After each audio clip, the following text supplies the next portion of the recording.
आज हम लोग टेंसेस में ना पढ़ने वाले हैं प्रेजेंट कंटीन्यूअस। इससे पहले हमने प्रेजेंट इंडेफिनिट पढ़ लिया था, उसको रिकैप भी कर लिया था, मतलब फिर से उसको हमने देख लिया था। दूसरी चीज हमारे पास क्या थी कि प्रेजेंट इंडेफिनिट में हमने नेवर वाला कल पढ़ा था। कौन सा पढ़ा था? नेवर। और अगर जिसको लगता है कि पढ़ने में थोड़ी सी दिक्कत हो रही है, अगली क्लास से हम लोग ग्रामर के टेंसेस भी पढ़ेंगे, कुछ ऐसे वर्ड भी पढ़ेंगे जिससे हम एडजेक्टिव बना सकें या नाउन बना सकें। कुछ ऐसे भी वर्ड पढ़ेंगे बाबू ना, सुनिए, जिसको हम लोग रूट वर्ड बोलते हैं। क्या बोलते हैं? Root word. एक वर्ड बताएंगे और उसमें से उसके आधार पर बहुत सारे वर्डों के मीन याद हो जाएंगे। मतलब बात समझ में आई क्या?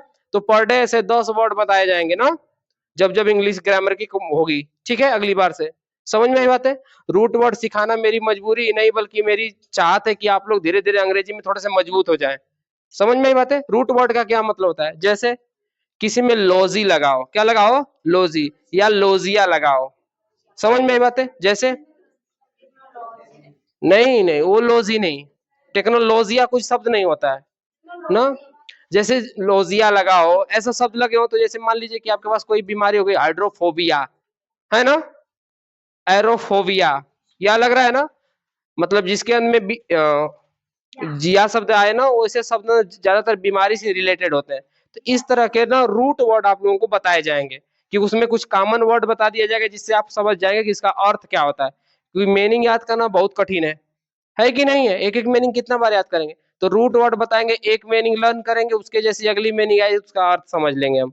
समझ में आई बात है? क्योंकि हर मीनिंग का हिंदी अर्थ होना संभव नहीं है। अपने आप में कुछ वर्ड के ऐसे हिंदी मीनिंग्स होते हैं ना जो बहुत ही लंबे होते हैं, और हर एक स्थान पर प्रयोग करने के बाद ना उसके अर्थ बदल जाते हैं। समझ में आई बातें? तो वो सब सारी बातें बाद में करेंगे। आज टेंस में हम लोग पढ़ने वाले हैं प्रेजेंट कंटीन्यूअस। कौन सा पढ़ने वाले बाबू? प्रेजेंट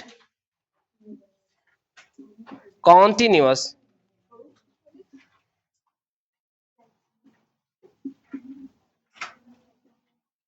हिंदी में इसको क्या बोलते हैं? अपूर्ण वर्तमान,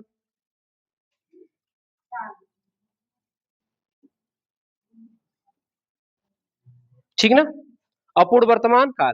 इस टेंस के लिए नियम लिखेंगे, नियम लिखेंगे, पहचान लिख लेना।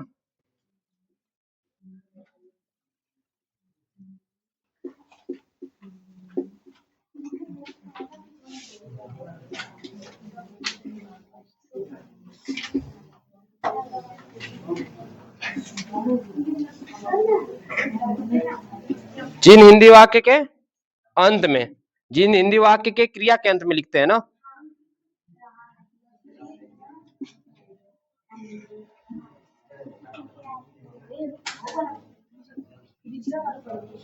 अंत में क्या आएगा?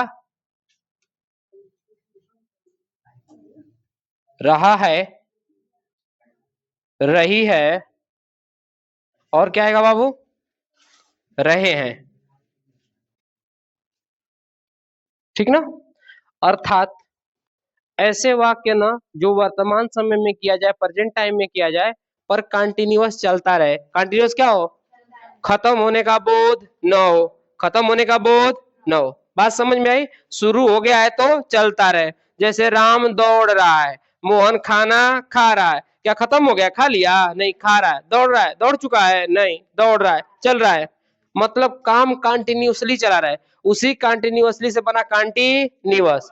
बात समझ में आई क्या? मतलब लगातार जारी रहे। क्या रहे? जारी। वाक्य में कार्य का जारी होना पाया जाता है। अगर सीधी सीधी इसकी बात लिखेंगे ना, तो कंटिन्यूअस के लिए लिखेंगे वाक्य में कार्य का क्या होना पाया जाता है? जारी होना, मतलब चल रहा है। बात समझ में आई क्या? कोई दिक्कत है? अगर आप लिखने में बिजी हो जाएंगे तो मुझे समझाना थोड़ा मुश्किल हो जाएगा। ठीक है, आइए इसके बाद हम छोटी सी चीज देख लेते हैं, नियम। क्या देख लेते हैं?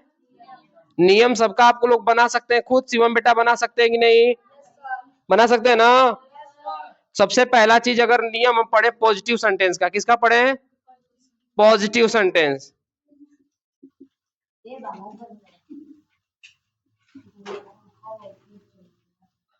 पॉजिटिव सेंटेंस पढ़ेंगे ना, हिंदी में बोलते हैं सकारात्मक वाक्य।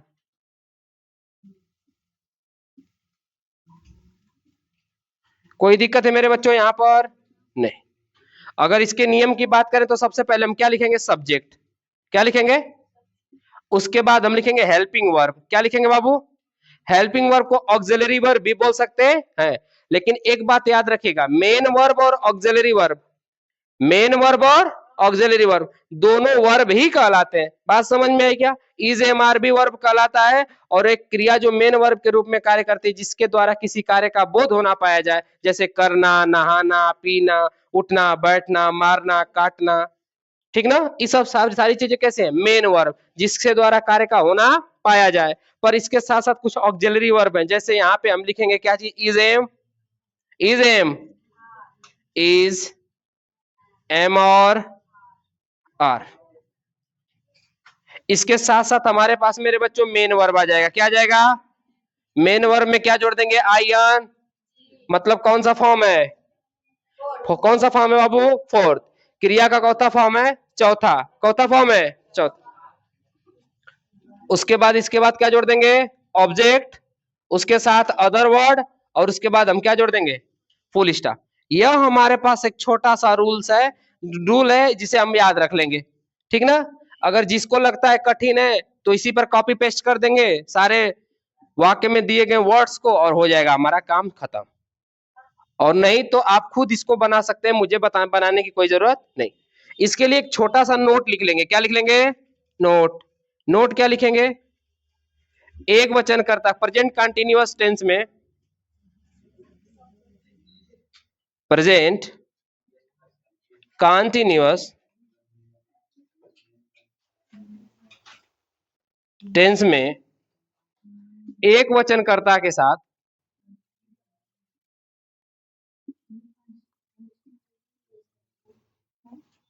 सहायक क्रिया, कौन सी बाबू, सहायक क्रिया क्या चीज, इज,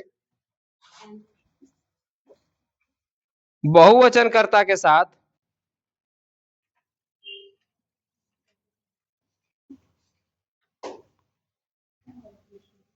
सहायक क्रिया क्या लगाएंगे, सहायक क्रिया आर, तथा आई के साथ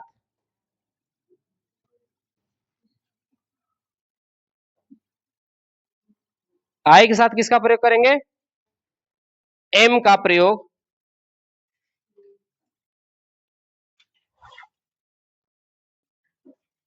एम का प्रयोग करते हैं ना, इनके साथ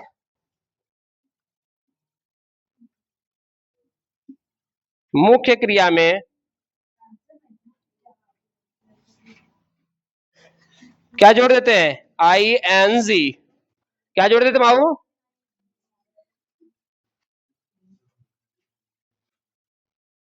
बस क्या जोड़ देते हैं, आई एन जी।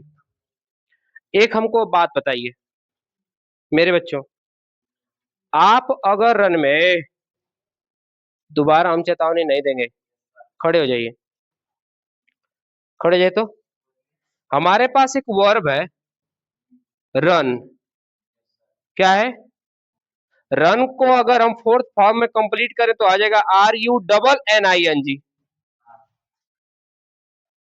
रन की मीनिंग आर यू एन होती है, और आप सही से देखेंगे तो यहाँ पे double N I N G लगा है। ऐसा क्यों, आई एन जी हम जोड़ रहे हैं ना, तो लास्ट वाला वर्ड जो है ना, जो हमारे पास वॉवेल दिया है, जो है कॉन्सोनेंट दिया है, वो डबल हो रहा है, ठीक ना? लेकिन हमारे पास एक और वर्ड है सी ओ एम ई, कम। कम का अगर फोर्थ फॉर्म लिखे बाबू तो कमिंग हो जाएगा। C U double M I N G होता है क्या, सी ओ एम आई। अब दोनों में एक चीज सोचिए, फैक्टर सोचिए, हमारे पास रन लगा तो एन का हमारे पास डबल एन बना, लेकिन ध्यान से देखेंगे हम कमिंग में आईएनजी लगाए तो हमारे पास ई था, ई को हमने रिमूव कर दिया और हमने एम को सिंगल एम रहने दिया और आईएनजी क्या कर दिया, जोड़ दिया। इन दोनों में हमने फोर्थ फॉर्म बनाया है। क्रिया का कौन सा फॉर्म बनाया बाबू, फोर्थ। यहां पर भी क्रिया का कौन सा फॉर्म बनाया गया है, फोर्थ। लेकिन दोनों के मीनिंग में डिफरेंस है कि नहीं है ना डिफरेंस।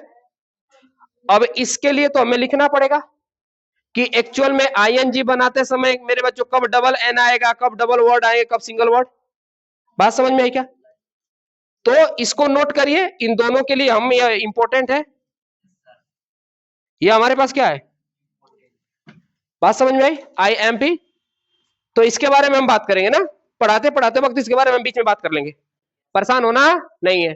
कभी कभी आपने देखा होगा कुछ और रूट वर्ड जिसमें आईएनजी नहीं लगता है, जैसे बहुत सारे में आईएनजी नहीं लगता है, जैसे हमारे पास एक है डू, DOIN। चलो डू को हटाते हैं, हमारे पास लिखते हैं वर्क, WORK, इसका बनेगा वर्किंग, WORKING। क्या इसमें डबल के लगा क्या, क्या इसमें डबल के लगा क्या? लेकिन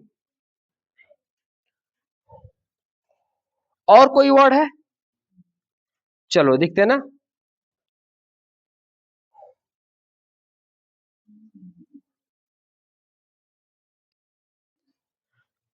चलिए इसको नोट करिए, उसके बाद हम ना और आगे वर्ड सोचते हैं जिसमें आईएनजी लगेगा तो उसके साथ डबल वर्ड मीनिंग है, डबल कोई वर्ड को लेटर को मतलब जोड़ा जाएगा, समझ रही बातें?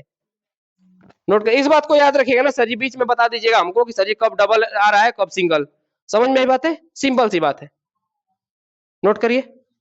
आ रहा है, सबको पता है ऐसा क्यों होता है, नहीं पता है ना, सिंपल सी बात है, सब बता देंगे, ठीक है। क्योंकि कभी कभी ना मीनिंग बनाते समय हम कंफ्यूज जाते हैं, सर जी आईएनजी जोड़ेंगे तो डबल लगाएंगे कि सिंगल, रनिंग में तो काम चल जाता है, लेकिन जब हमें पता हो जाएगा ना कि किसके साथ कैसा लगेगा तो दिक्कत होगी नहीं।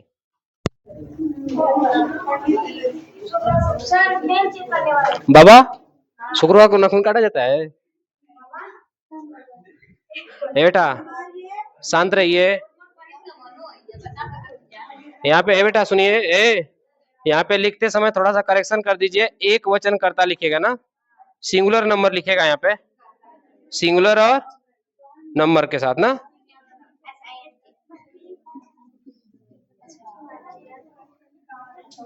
सिंगुलर नंबर के साथ ना, यहाँ पे ऐसे लिख लीजिएगा, मेरे पास जगह है, शांति बनाओ भैया। अब रही बात इसकी ना, तो इसके बारे में थोड़ी सी बात कर ले, इस वाले के बारे में बात कर ले। चलिए हम तो इसको वर्ब पढ़ाए होते तो कर दिए होते, लेकिन यहीं पे कर लेते हैं ना, इसको इरेज करते हैं और लिखते हैं, ये हो गया ना सभी का नोट, सब रूल्स यहीं पे खत्म हो गया ना, बस अब सब पॉजिटिव को बनाना ही बस बाकी है। आइए रिकॉर्डिंग हो रहा है ना जी, बंद कर दीजिए।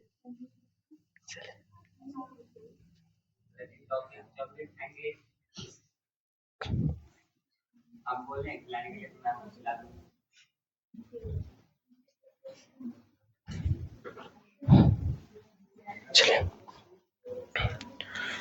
रूल, रूल क्या है ना,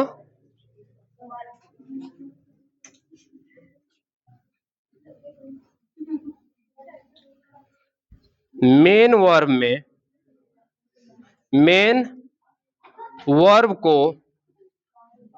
फोर्थ फॉर्म ना,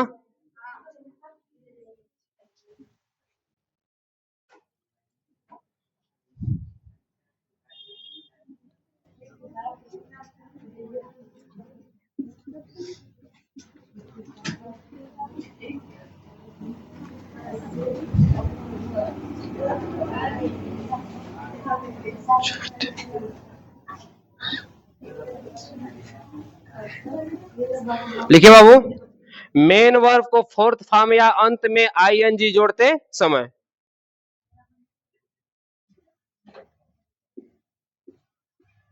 फोर्थ फॉर्म में बदलते समय, समय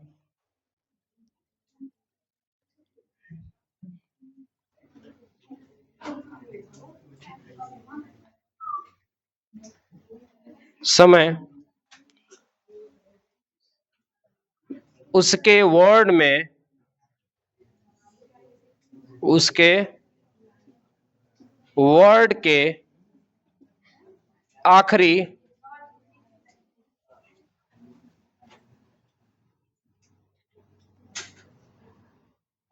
लेटर मतलब आखिरी अक्षर,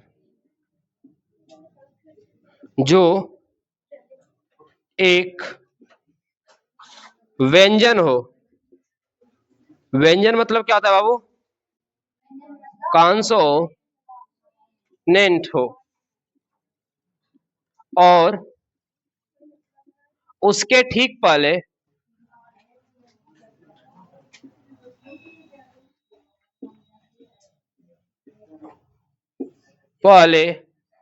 कोई स्वर हो। स्वर मतलब बाबू वोवेल, WEL होता है ना,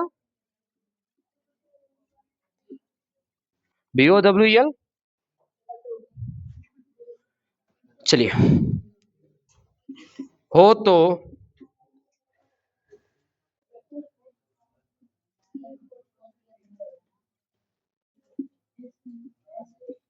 आखिरी अक्षर को डबल कर देते हैं ना,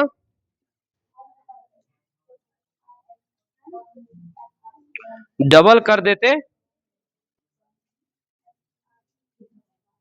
जैसे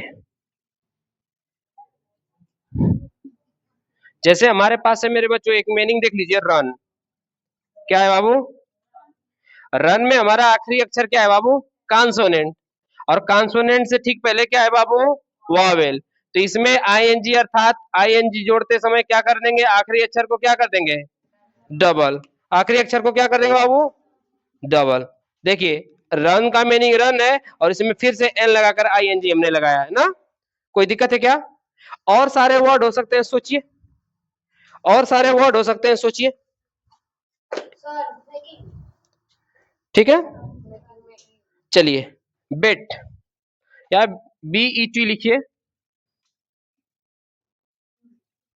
ठीक ना। लास्ट में कॉन्सोनेंट, उससे ठीक पहले वॉवेल। बदलते समय क्या करेंगे? BET को तो एज इट इज रहने देंगे, आगे बढ़ने के लिए डबल TING हो जाएगा कि नहीं हो जाएगा? बिल्कुल हो जाएगा। आगे लिखिए ड्रॉप। क्या लिखेंगे बाबू? ड्रॉप। ड्रॉप। ड्रॉप में मेरे बच्चों लास्ट अक्षर क्या है? कॉन्सोनेंट। कॉन्सोनेंट से ठीक पहले क्या है? वॉवेल।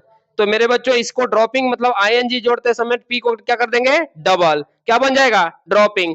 नियम कहता है कि किसी शब्द को फोर्थ फॉर्म अर्थात आईएनजी में कन्वर्ट करने के लिए ना, हम आखिरी अक्षर को देखते हैं। आखिरी अक्षर कॉन्सोनेंट होना चाहिए।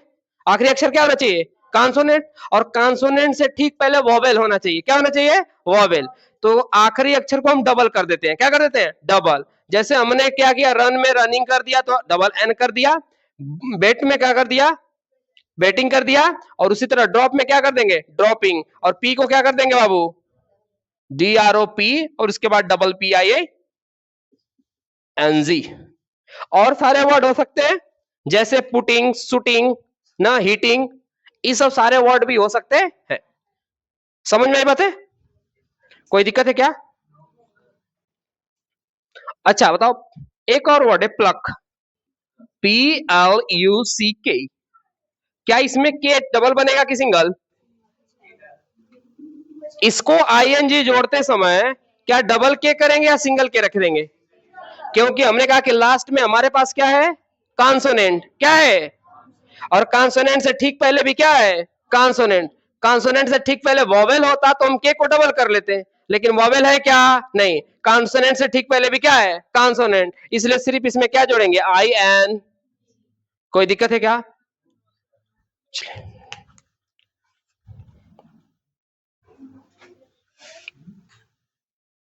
नोट कर लेंगे आप लोग, ये रूल्स पता नहीं थे ना? चलिए, पता हो गए। अब हमेशा आईएनजी जोड़ते समय कर लेंगे अपना काम हम लोग। अब इसके बाद हम लोग आप लोगों को एग्जांपल के साथ आगे चलेंगे लेकर, ठीक है। सेंटेंसेस देखिए, तो जो हमने अभी आप लोगों के लिए बनाने के लिए दिया है ना, इसको देखिए ना, आसान आसान है सारी चीजें, कोई कठिन नहीं है। अभी वर्षा हो रही है ना, अभी हमारे पास एक समय के लिए होता है बोध, इसलिए इसका प्रयोग हम ना वाक्य के कहां करते हैं? अंत में, या सिर्फ वाक्य के फर्स्ट में कर सकते हैं ना। तो क्या लिख सकते हैं इसको? Now it is, now it is raining, RAINING। Double N I. नियम भूल गए क्या? ठीक है, आगे बोलिए। पक्षियां वापस आ रही हैं, लिखेंगे birds, birds are coming back. Coming backing कोई लिखा था क्या जी? अध्यापक बच्चों को दंडित कर रहा है। टीचर इज पनिशिंग किसको बाबू? टू लगेगा।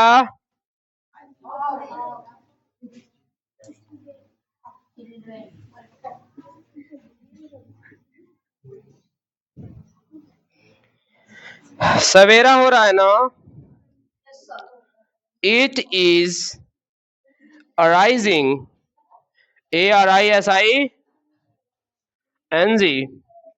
डॉक्टर मरीज का इलाज कर रहा है। द डॉक्टर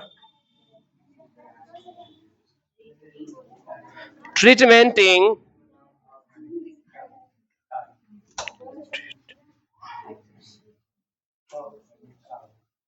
ऑफ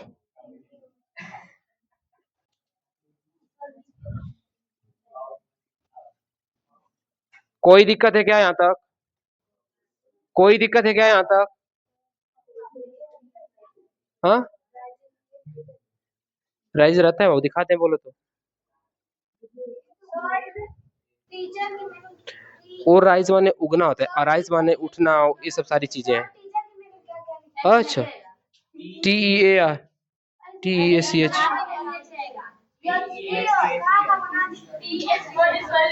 अच्छा, ये ठीक है ना?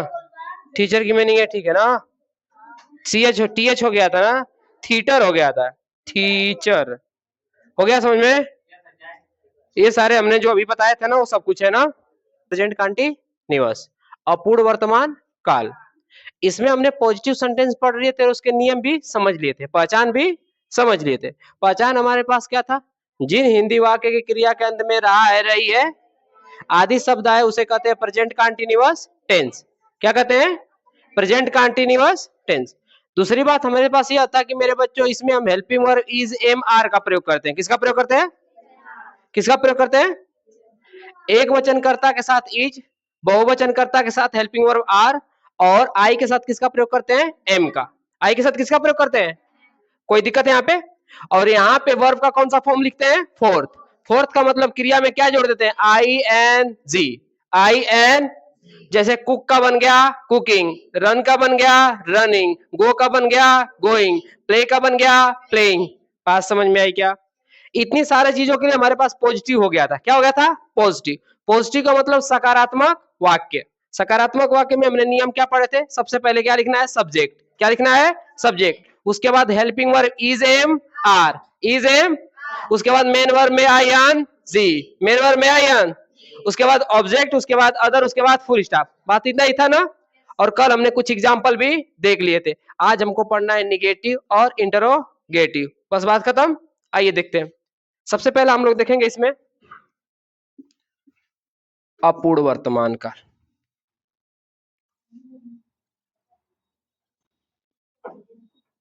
इसके लिए हम सबसे पहले देखेंगे निगेटिव। क्या देखेंगे बाबू?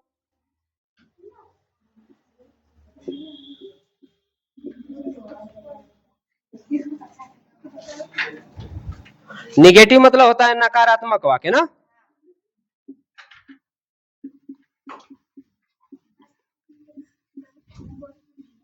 नकारात्मक, वो इसकी पहचान क्या होती है? पहचान क्या होती है? पहचान इसकी छोटी सी होती है। नहीं बराबर क्या आता है हिंदी वाले वाक्य में, नहीं अंग्रेजी वाले वाक्य में क्या देखने को मिलेगा? नॉट। बस सारे नियम ऐसे ही, बस वाक्य बनाने के नियम बदल जाएंगे। नियम क्या कहलाएगा? नियम सबसे पहले लिखेंगे मेरे बच्चों क्या चीज? सब्जेक्ट। उसके बाद इज एम, इज एम। उसके बाद मेरे बच्चों क्या लिख देंगे? उसके बाद लिख देंगे मेन वर्ब। क्या लिख देंगे? अब मेन वर्ब में क्या जोड़ देंगे? IN। उसके बाद लिख देंगे ऑब्जेक्ट। उसके बाद लिख देंगे अदर वर्ड, और उसके बाद क्या लिख देंगे। इतना छोटा सा नियम है। सब्जेक्ट किसे कहते हैं जैक्स बेटा? विच words is the done the work in this sentence, मतलब वह शब्द जो वाक्य में कार्य को क्या करता है, करता है। वह शब्द जो वाक्य में क्या करता है, कार्य को करता है, या जिसके द्वारा वाक्य में कार्य का होना पाया जाए तो क्रिया हो जाएगी। जिस शब्द के द्वारा वाक्य में कार्य का होना पाया जाए, एक्टिविटी पाया जाए तो क्रिया हो गई। लेकिन जिस शब्द के द्वारा कार्य का होता है, या जो कोई वाक्य में कार्य को क्या करता है, उसे क्या कहते हैं, सब्जेक्ट। क्या कहते हैं, सब्जेक्ट। अब सब्जेक्ट का मतलब ना यही वाक्य में मेन होगा। वाक्य में क्या होगा, मेन। अगर सब्जेक्ट के आधार पर मेरे बच्चों बात करें ना, तो सब्जेक्ट सबसे पहले निगेटिव में ही आएगा, इंट्रोगेटिव में इसके नियम बदल जाएंगे। बात समझ में आई क्या? अगर इसके लिए हम एग्जाम्पल की बात करें, किसकी बात करें, एग्जाम्पल, उदाहरण की बात करें, तो आइए समझते हैं ना। ये हमारे पास नियम है, इसी नियम के आधार पर हम लोग बनाएंगे बाबू निगेटिव सेंटेंस। क्या बनाएंगे, निगेटिव सेंटेंस। आइए समझते हैं। हमने लिखा राधिका एक मधुर गीत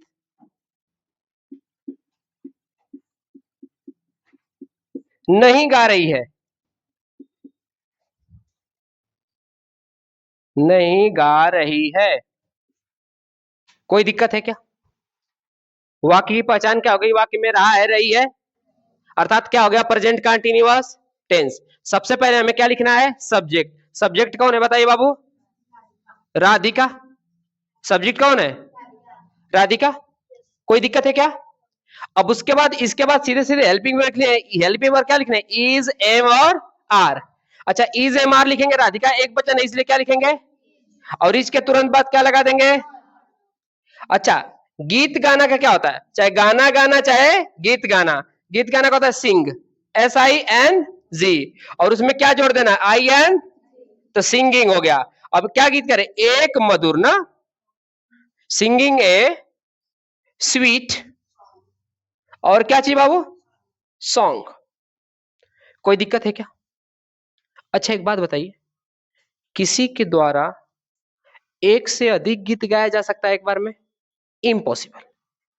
आप पत्र एक बार में एक ही लिख सकते हैं, झूठ एक बार में एक ही बोल सकते हैं, 5 को झूठ तो नहीं बोल सकते हैं एक बार में। गाना गीत तो एक बार में एक ही गा सकते हैं, दुगो गा के दिखाइए ना, किसी के पास हिम्मत हो बड़का गायक बने तो दुगो गा के गाना एक बार में दिखाए, एक कम मुंह से दुगो गाना निकलना चाहिए। पॉसिबल है जी, इम्पॉसिबल। मतलब एक बार में एक ही, इसलिए हमेशा गाना को गाने के लिए, पत्र को लिखने के लिए, झूठ बोलने के लिए, सत्य बोलने के लिए, इन सभी के साथ अगर आर्टिकल ए नहीं भी हो तब भी आप आर्टिकल ए का इस्तेमाल करेंगे हमेशा। मैं बोल दिया, अगर एक यहाँ पे नहीं भी लिखा होता ना तब भी आप यहाँ पे ए लिखते। समझ में बात है, यह डिनोट करता है कि आप हमेशा यह चीजें एक ही बार कर सकते हैं। भाई दूसरा गाना गाने के लिए दूसरा बार करेंगे, तीसरा गाना करेंगे तीसरा बार करेंगे। जब भी हम गाना गाने की वर्ब की बात करूंगा तो हमेशा क्या करेंगे, एक ही गाना गाएंगे। समझ में आई बात है? तो ये हमारे पास प्रेजेंट कंटीन्यूअस का नेगेटिव सेंटेंस था। इसके लिए एक वाक्य आप लोगों के लिए लिखिए तो,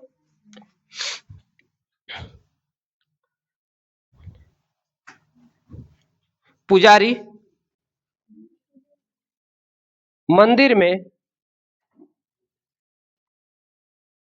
किसमें बाबू, मंदिर में भगवान शिव की पूजा कर रहा है।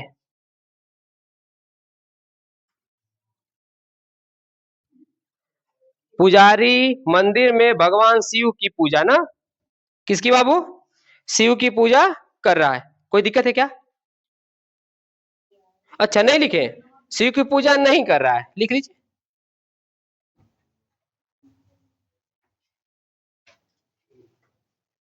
आप सभी को जिसकी पूजा करानी है वो करा लीजिए, कोई दिक्कत नहीं। अगर आप यहाँ से गलती से भी ये सोचिए कि बाबू जातिवाद से संबंधित कुछ भी है तो ऐसा कुछ भी मत समझिएगा ना, मैं शिव की जगह कुछ भी लिख सकता हूँ, कोई दिक्कत नहीं। हमारे पास अगला सेंटेंस है ना, पुजारी मंदिर में भगवान शिव की पूजा नहीं कर रहा, कोई दिक्कत नहीं सेंटेंस में। आइए बना लेते हैं ना, देखिए तो, पुजारी का क्या लिखेंगे? PRIES, priest is not worshipping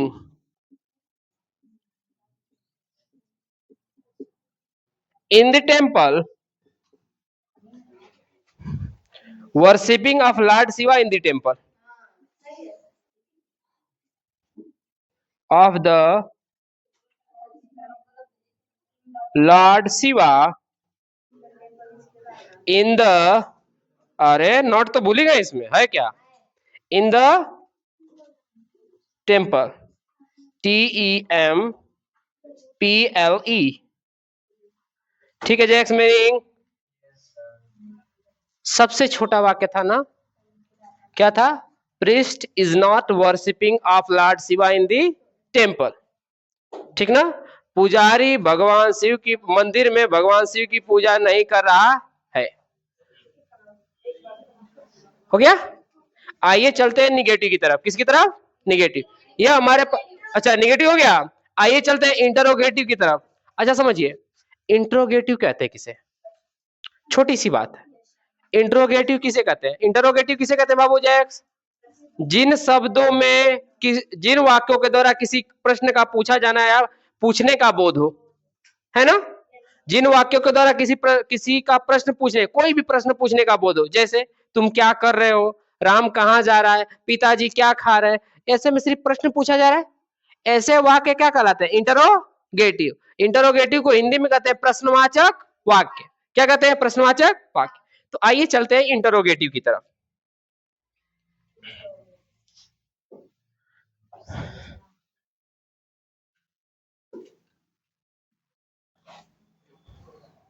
आइए, एक लड़की बता दी सर जी चालाक हूं, ऐसे मिटा दिए पूरा।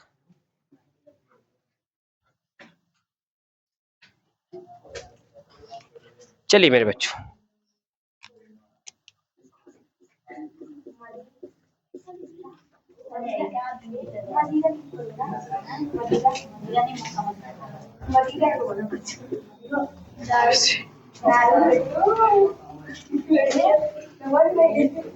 देख लो सर जी, सर मदिरा मतलब दाग होता है।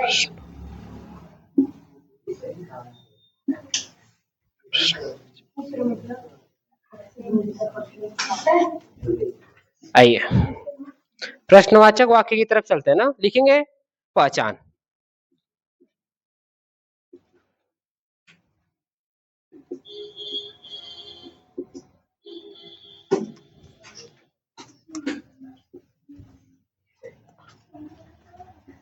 जिन वाक्यों द्वारा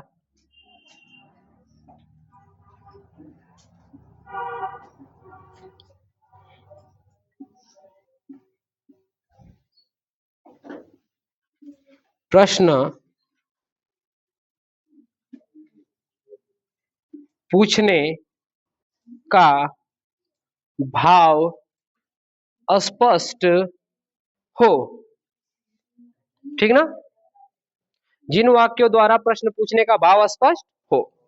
लिखेंगे ये दो प्रकार के होते हैं। कितने प्रकार के होते हैं जैक्स?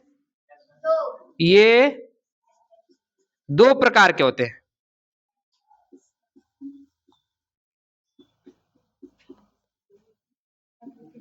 फर्स्ट टाइप और सेकेंड टाइप। बात समझिए, फर्स्ट टाइप और सेकेंड टाइप। देखिए बात ध्यान सुनिए, फर्स्ट टाइप क्या कहता है? फर्स्ट टाइप कहता है मेरे बच्चों, जब क्या शब्द वाक्य के कहां में, वाक्य के पहले या अंत में आवे।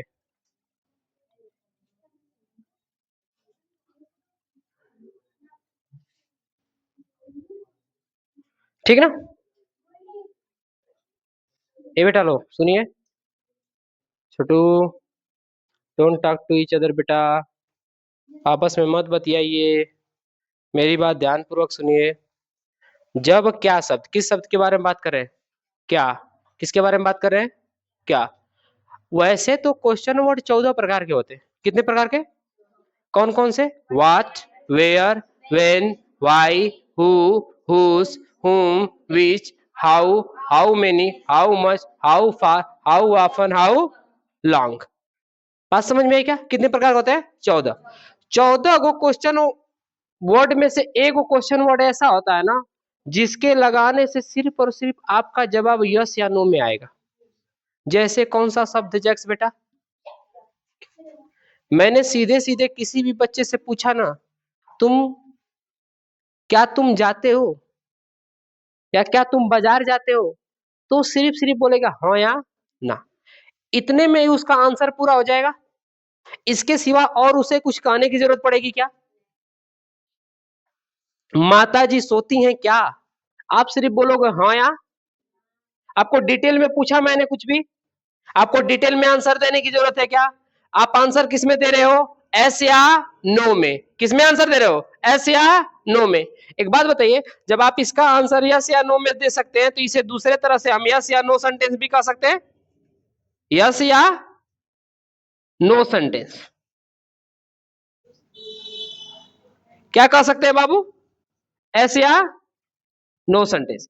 इसी फर्स्ट टाइप को हम कहते हैं यस या नो सेंटेंस। क्या कहते हैं? यस या नो।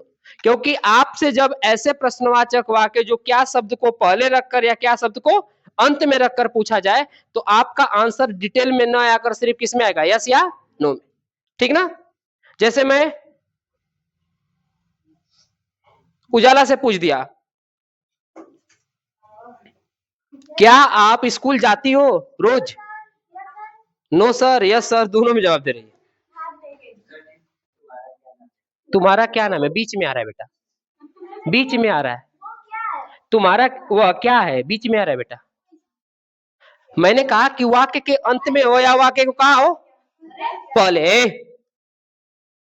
बटेली भर का पिनिन पिनिन लगे लो बोले। ना मनबू एकदम बता ही देबू कि हम सर जी को पहचान कहीं। क्या क्या चीज क्या चीज बोलो, क्या बोले बोलो? वो है क्या? नहीं है। वो है क्या? हम कहेंगे नहीं। आप किसी पर्सन के बारे में पूछ रहे हैं, किसी ऑब्जेक्ट के बारे में पूछ रहे हैं कि वो है क्या। आप कोई घर पे हो तो कहेंगे मम्मी वो है क्या, या आंटी वो है क्या, यही पूछेंगे ना। लेकिन अगर आप सच में किसी के साथ डिटेलिंग पूछ रहे हैं ना तो क्या बोलेंगे? वो क्या है। आप तो पहले सार्थक और निरर्थक निरर्थक वाक्य के बारे में समझेंगे नहीं।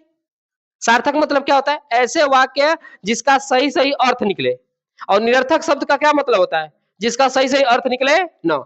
लेकिन कुछ ऐसे भी वाक्य होते हैं बाबू जो सार्थक होते हुए भी लगते हैं कि निरर्थक है। मतलब जिनका वाक्य का अर्थ तो निकलता है लेकिन आप पढ़ेंगे तो लगेगा उल्टा सीधा समझ में आ रहा है। जैसे जैसे एक वाक्य है, मारो मत जाने दो। छोटा सा वाक्य है, मारो मत जाने दो। जैक्स बेटा दो वाक्य है। अब हमारे पास ये समझ में आना चाहिए ना कि क्या कह रहा है। पहले तो लिख रहा है मारो मत जाने दो। अगर आपने यहां छोटा सा मैंने एक कामा देते हैं ना, क्या देते हैं? कामा। क्या लिखा है? मारो मत मतलब मत मारो, क्या करो? जाने दो। लेकिन यही कामा हमने यहां से हटाया और यहां डाल दिया, मारो मत जाने दो, पीट दो उसको। बदला कि नहीं बदला? दो तरह के वाक्य हो गए। कभी कभी आपको कुछ और ऐसे शब्द होते हैं ऐसा लगता है कि निरर्थक है लेकिन रहते कैसे हैं? सार्थक। जैसे आपने क्या कहा? मरी हुई गाय को चलते हुए देखा। क्या किया आपने? मरी हुई गाय को क्या करते हुए देखा? चलते हुए देखा। अब भाई कंफ्यूज इस बात की है कि मरी हुई गाय चलेगी कैसे? तो गाय मरी हुई थी, चल तो हम रहे थे ना, हम तो चल रहे थे तो हमने देखा। गाय तो मरी हुई थी, क्या दिक्कत है? गाय को काहे मारे बार बार? आइए समझते ना। तो क्वेश्चन आप समझ जाएंगे ना कि जब क्या शब्द वाक्य के पहले आएगा वाक्य के अंत में, पर होना चाहिए कैसा? सार्थक। बात समझ में आई क्या? मीनिंगफुल होना चाहिए। उसे हम क्या कह सकते हैं? यस या नो सेंटेंस। कहता है जब क्या शब्द, किसके बारे में बात कर रहे हैं बाबू हम? क्या के बारे में। जब क्या शब्द वाक्य के पहले या वाक्य के कहा आवे? अंत में आवे। जैसे क्या वह बाजार जा रहा है, या माताजी भोजन पका रही हैं क्या। तो दोनों में अभी ऐसे या नो कह सकते हैं, कह सकते हैं ना। इसके लिए एक छोटा सा नियम, नियम कहता है कि सबसे पहले आप लिखेंगे इज एम इज एम, उसके बाद आप लिखेंगे सब्जेक्ट, क्या लिखेंगे, उसके बाद लिखेंगे आप मेन वर्ब, क्या लिखेंगे, और मेन वर्ब में लगाएंगे आई ऑन, उसके बाद आप लिखेंगे ऑब्जेक्ट, उसके बाद अदर वर्ड, और उसके बाद लिखेंगे क्वेश्चन। कोई दिक्कत है क्या बच्चों यहां तक? अब आप कहेंगे सर जी इसमें क्या शब्द आएगा उसकी अंग्रेजी नहीं लिखनी है क्या? कहेंगे नहीं, जब क्या शब्द वाक्य के पहले या वाक्य के अंत में आते उसकी अंग्रेजी लिखनी नहीं है, उसके जगह व्यवसाय क्रिया किसका प्रयोग करेंगे, इज एम, बस। दूसरा हमारे पास कौन सा, सेकेंड टाइप। सेकेंड टाइप क्या कहता है समझिए, जब क्वेश्चन वर्ड वाक्य के कहां है बाबू, वाक्य के बीच में आवे,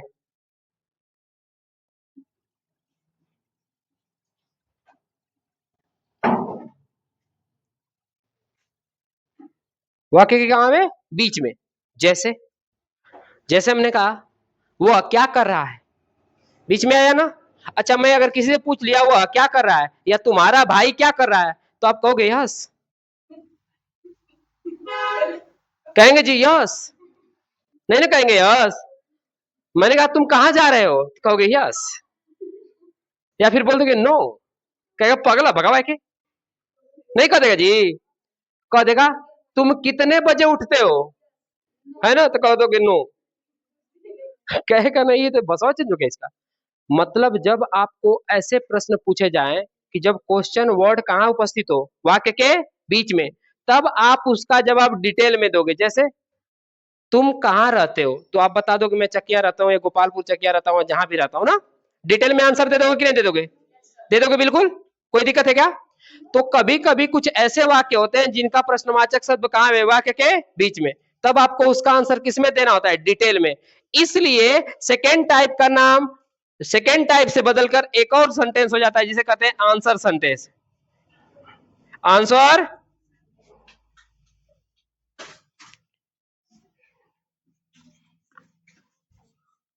कोई दिक्कत है बच्चों? इसको हम सेकेंड टाइप को और क्या कर सकते हैं, आंसर सेंटेंस कह सकते हैं। समझ में आई बात है? नियम आइए देखते हैं, नियम क्या कहता है।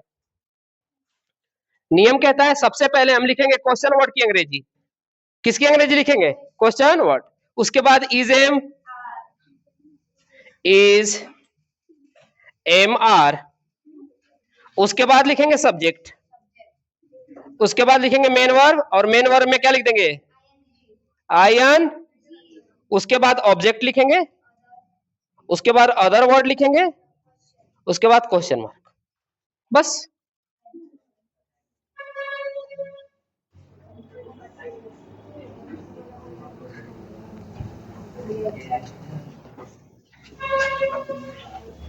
तो ये हमारे पास ना बाबू फर्स्ट टाइप और सेकेंड टाइप के थे इंट्रोगेटिव सेंटेंस। इसको नोट करेंगे और इन दोनों के आधार पर हम एग्जाम्पल की तरफ आगे बढ़ते हैं, ठीक है, बढ़े आगे। तो नोट कर लीजिए, नोट करने के बाद हम एग्जाम्पल की तरफ कहां बढ़ेंगे आगे। बच्चों देखिए, तो हम दोनों टाइप के वाक्य लिख लिए ना, एक तो क्या शब्द वाक्य के पहले आया है तब भी और वाक्य के अंत में आएगा तो भी सेम नियम रहेगा, बदलेगा। दूसरी बात, वह क्या, मैंने एक वर्ड लिखा है कैसे, ये अभी मेरे बच्चों एक ऐसा शब्द है जिसे हम लोग कहते हैं क्वेश्चन वर्ड, क्या कहते हैं, इन दोनों को बना के दिखाते हैं कि फर्स्ट टाइप और सेकंड टाइप कैसे बनता है ना। आइए समझते हैं। क्या शब्द पहले है, तो सबसे पहले हम लिखेंगे प्रश्नवाचक सब, वाक्य की जगह चिन्ह की जगह पर क्या लिखेंगे, इज एम आर, और एक वचन है इसलिए क्या लिखेंगे, इज। इसके साथ तुरंत लिखेंगे मीरा ना, उसका नृत्य करना का हो जाता है डांसिंग,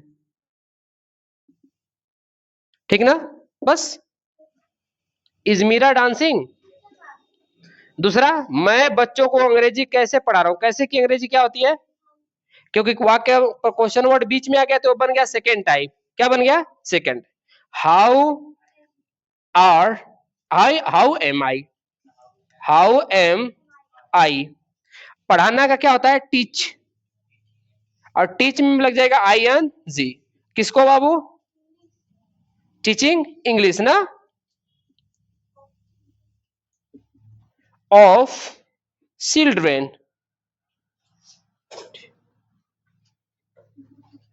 ठीक है। दोनों टाइप हो गया। जब कैसे शब्द बीच में आया तो हमने सबसे पहले लिखा क्या चीज बाबू, हाउ, और जब क्या शब्द पहले आया तो उसके लिए सबसे पहले हमने क्या लिखा, हेल्पिंग वर्ब। इस तरह से आपको जितने भी वाक्य के लिए दिए गए हैं होमवर्क ना, सभी को आप लोग करके आएंगे। और कल मॉर्निंग 7 AM 7 AM, ठीक ना। बायोलॉजी में हम लोग पढ़ेंगे ह्यूमन ब्रेन। आइस खत्म हो गया ना। आज हम लोग पढ़ेंगे, अगले कल की वीडियो में हम लोग पढ़ेंगे क्या चीज, कल की क्लास में ह्यूमन ब्रेन, मानव मस्तिष्क। सुबह कितनी बजे मिलने वाले हम लोग, 7 बजे। तुम्हारे लिए बाबू 9 बजे करूं, फिर मेरा क्या हुआ रे कालिया बकली। समझ में आई, सही टाइम है ना मॉर्निंग में 7 o'clock। अगर आप लोगों के पास कितने जिन बच्चों का मैसेज ग्रुप में, अगर बारिश होगी तो कोचिंग बंद नहीं रहेगी, बल्कि समय पोस्टपोन कर दिया जाएगा, पर कोचिंग बंद होगी नहीं, ठीक है, आगे कर दिया जाएगा, ठीक है। केमिस्ट्री बस 2 चैप्टर हमारे पास, फिजिक्स का 1 चैप्टर खत्म हो गया है, अब केमिस्ट्री के 2 चैप्टर पढ़ने वाले हम लोग, ठीक है।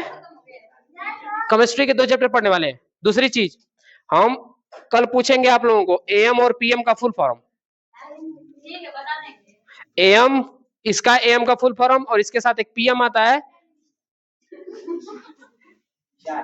जा सकते हैं। मिलते हैं ना कल सुबह 7 बजे।